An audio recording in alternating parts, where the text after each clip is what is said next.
Buenas tardes con todos. Mi nombre es Sebastián Tirira y soy estudiante de la carrera de Ingeniería en Geología de la Universidad Central del Ecuador. En esta ocasión el capítulo AAPG, presentar los principios básicos de sísmica de reflexión.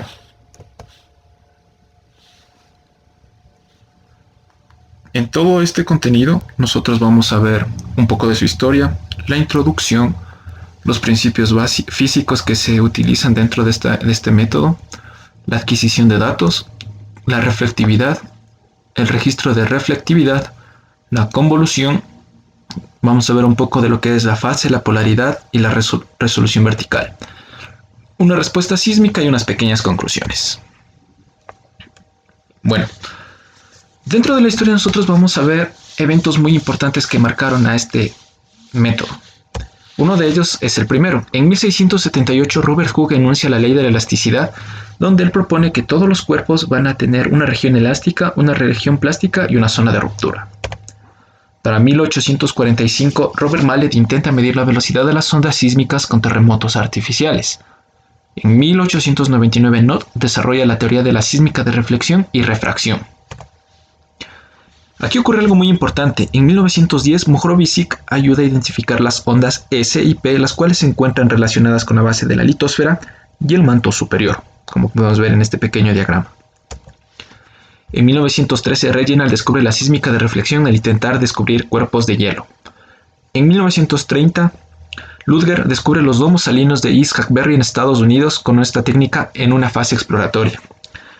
En 1939, Rieber inicia la reproducción de trazas sísmicas con grabaciones de densidad variable y fotoceldas. Es en 1953 donde se inicia recién la comercialización de cintas magnéticas para el procesamiento de este tipo de datos. 3 años después se utiliza también por primera vez la geometría CMP, que es el Common Midpoint. Y a partir de 1970 el desarrollo tecnológico ha permitido afinar esta técnica con el fin de tener una mejor adquisición de los datos y al final tener un mejor procesamiento de los mismos. Esto se verá reflejado en las trazas sísmicas que se obtiene de ellos.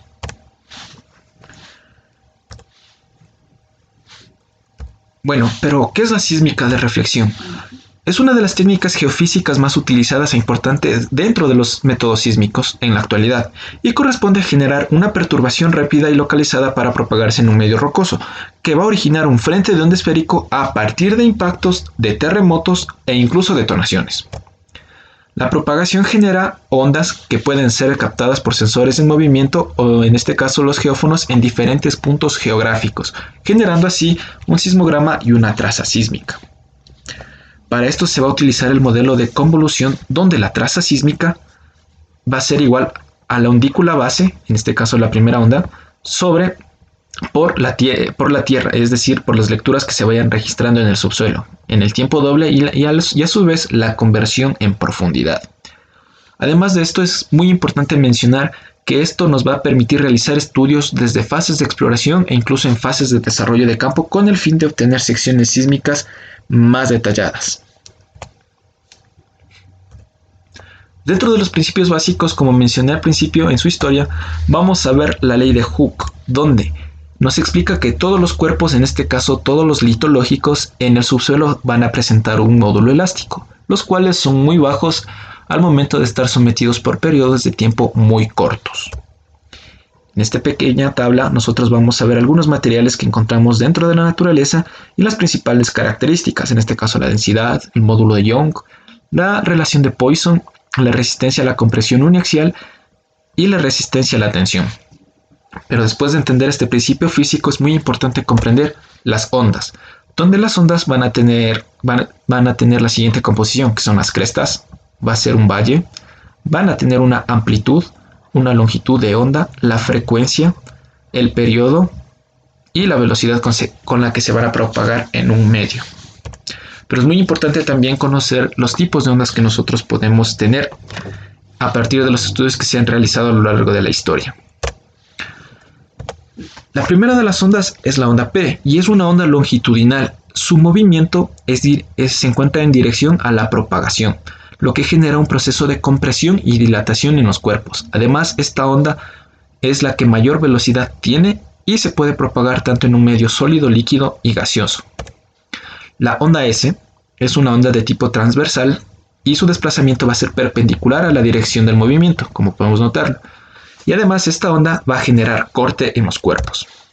Las ondas Rayleigh, o en este caso ya también va a ser una onda superficial, va a generar un movimiento elíptico antihorario. Su amplitud va a decrecer de acuerdo a la profundidad que se vaya introduciendo este tipo de ondas. Y por último vamos a tener las ondas Love. Estas ondas Love se van a propagar comúnmente cuando existe un medio elástico, pseudoestratificado e incluso estratificado, y se van a mover en dirección perpendicular a la propagación. Van a ser similares a las ondas S, pero se van a diferenciar ya que las ondas Love solamente van a tener un componente horizontal, como podemos verlo en esta imagen.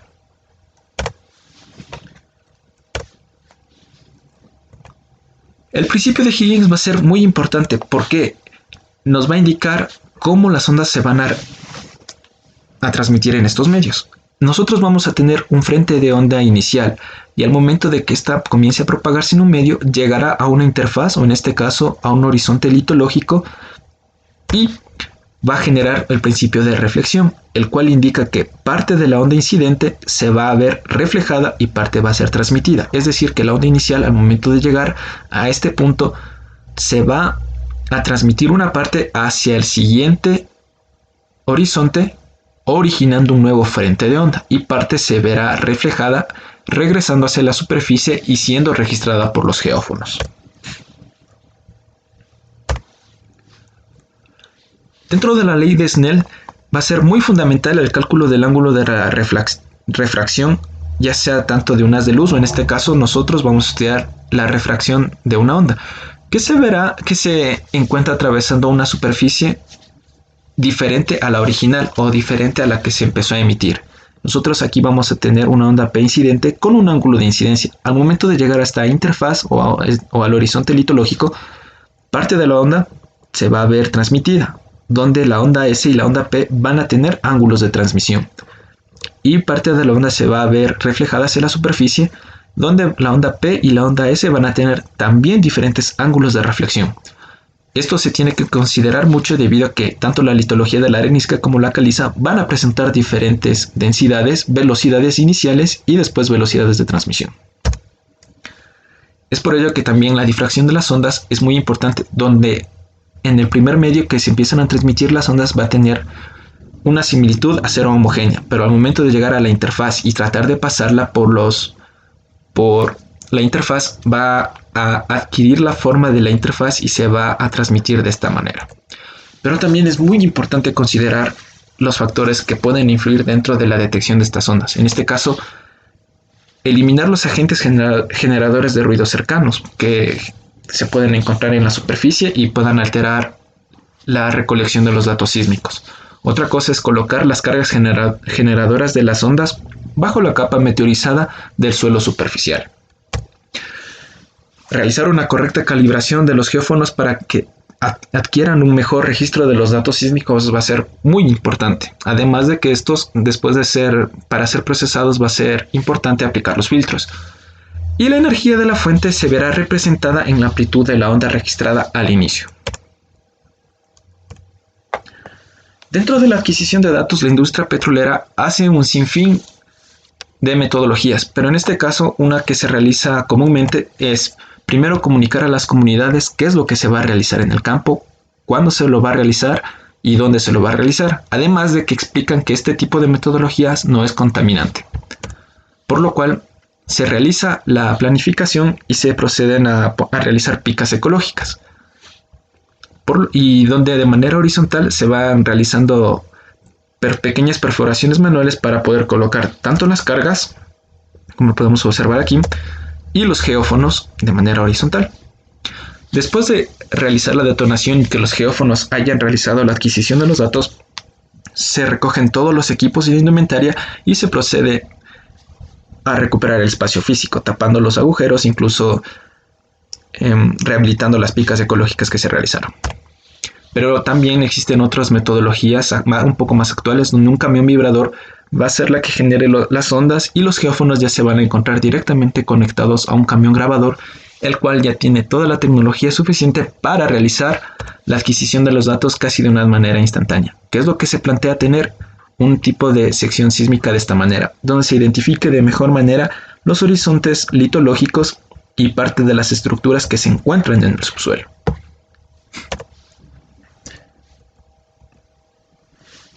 Bien, en la reflectividad nosotros vamos a considerar tres aspectos muy importantes que van a ser la densidad que van a tener las capas, porque esto va a ser muy importante.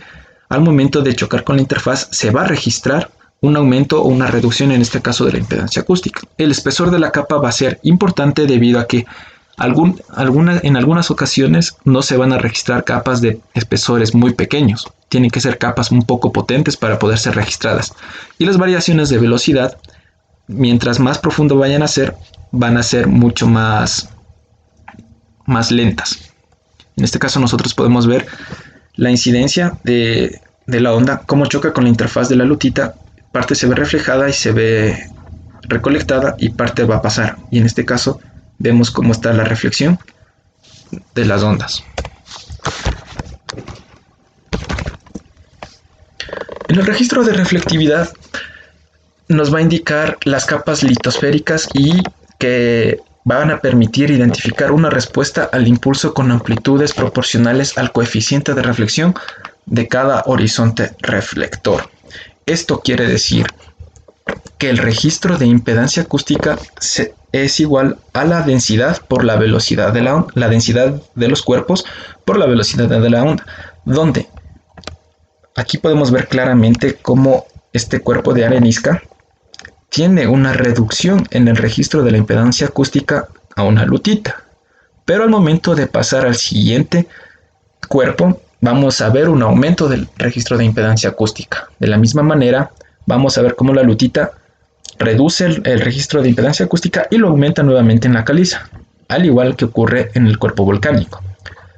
Esto a su vez va a generar lo que es el coeficiente de reflexión o el registro del coeficiente de reflexión, donde se realiza el análisis de la densidad y las velocidades de acuerdo a la profundidad que van a tener estos cuerpos. Es decir, que este registro nos va a detallar de mejor manera cómo se ven las reducciones en las interfaces litológicas. Por ejemplo, aquí hay una bajada, se verá reflejada en una bajada. Aquí hay un aumento, se refleja el aumento. Entonces, de esta manera, nosotros vamos viendo cómo los registros van a tener una conexión entre ellos y nos van a identificar de mejor manera cómo se expresan en la naturaleza.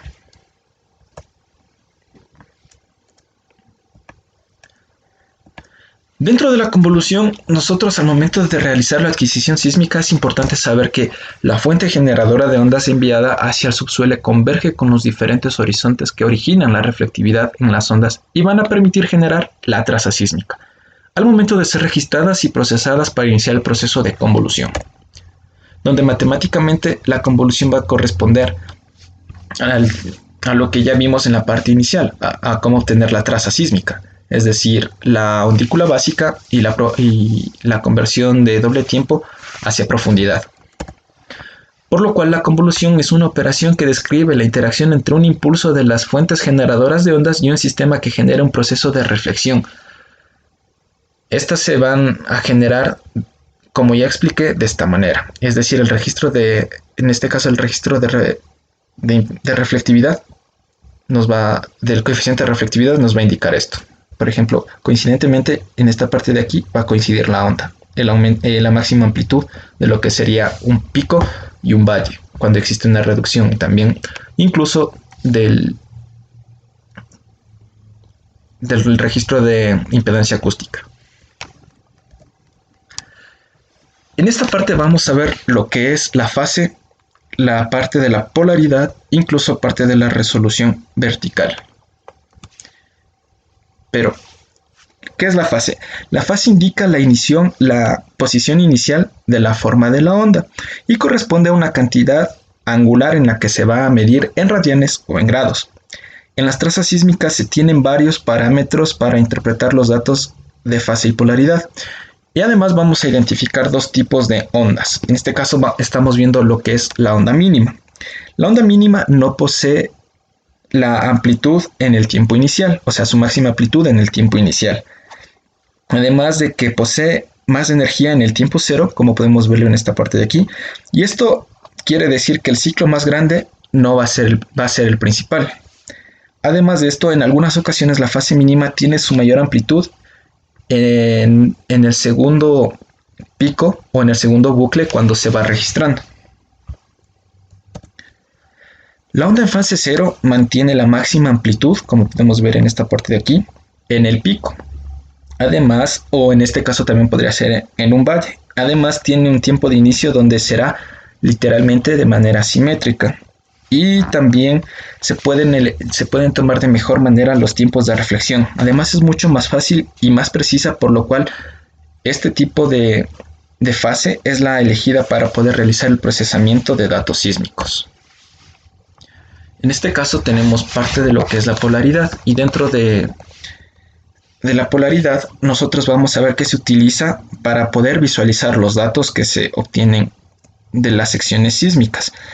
Y además nos indica que si la señal originada señala un aumento, como podemos ver aquí, de la impedancia acústica, la polaridad por convección es positiva y se verá reflejada como un pico, como podemos notarlo en esta parte de aquí, e incluso en esta parte de aquí. Pero si la señal indica una disminución de la impedancia acústica, la polaridad será negativa y se verá reflejada en un valle. Es decir, que la polaridad americana se verá reflejada su máximo, o sería su fase cero, en un pico. Y la polaridad europea se verá reflejada su máximo en un valle, su fase cero en un valle. Aquí tenemos unos ejemplos donde podemos nosotros distinguir el cambio de la polaridad en algunos cuerpos litológicos. Por ejemplo, el cambio del agua hacia los sedimentos nos va a indicar un aumento de la impedancia acústica. Y de igual manera, cuando se cambia un medio hacia un cuerpo salino, va a existir un aumento. Y cuando se sale del mismo cuerpo, va a existir una reducción de la impedancia acústica. De igual manera, ocurre este aumento en cuerpos volcánicos y en cuerpos carbonatados. Y cuando las ondas llegan al contacto con el basamento.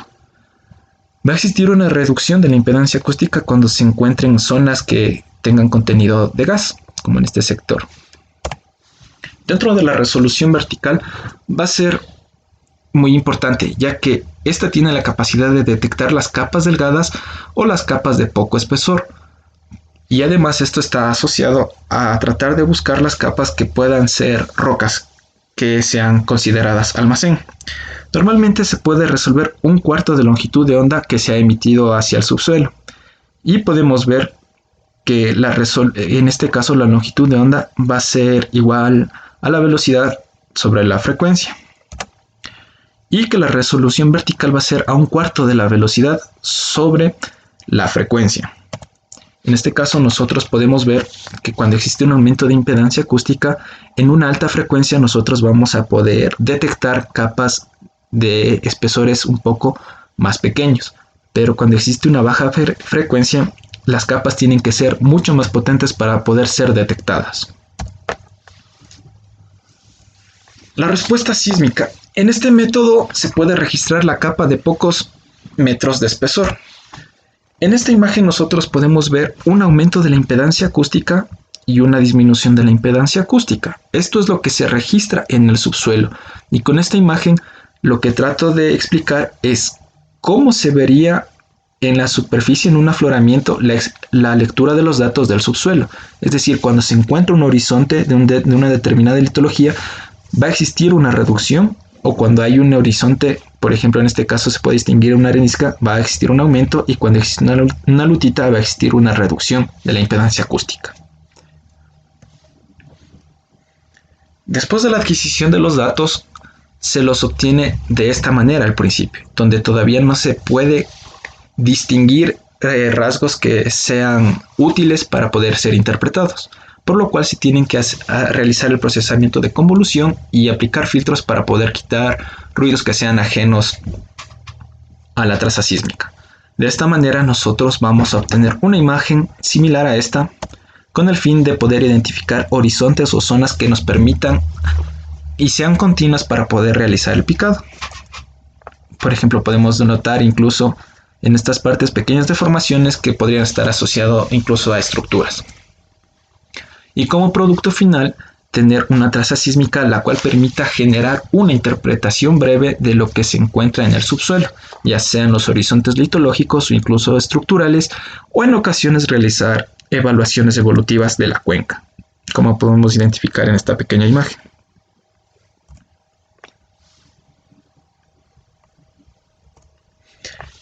En esta imagen nosotros tenemos una imagen sin procesar y una imagen ya interpretada.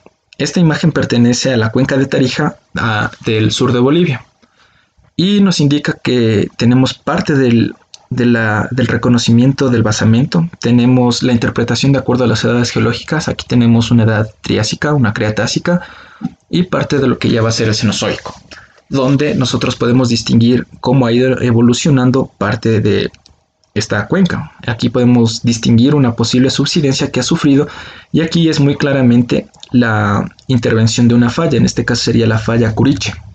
Además de esto ya se propone pozos para poder realizar extracción de hidrocarburos. Bueno, como conclusiones, actualmente es uno de los métodos más utilizados en todas las etapas de la exploración petrolera. Y además de esto, es un método donde sus costos económicos en ocasiones llegan a ser un poco menores. La adquisición de los datos cada vez es mejor de acuerdo al avance tecnológico y a los equipos que se vayan teniendo. Y según los requerimientos de los clientes, en este caso, van a ser necesario para un proceso investigativo e incluso científico.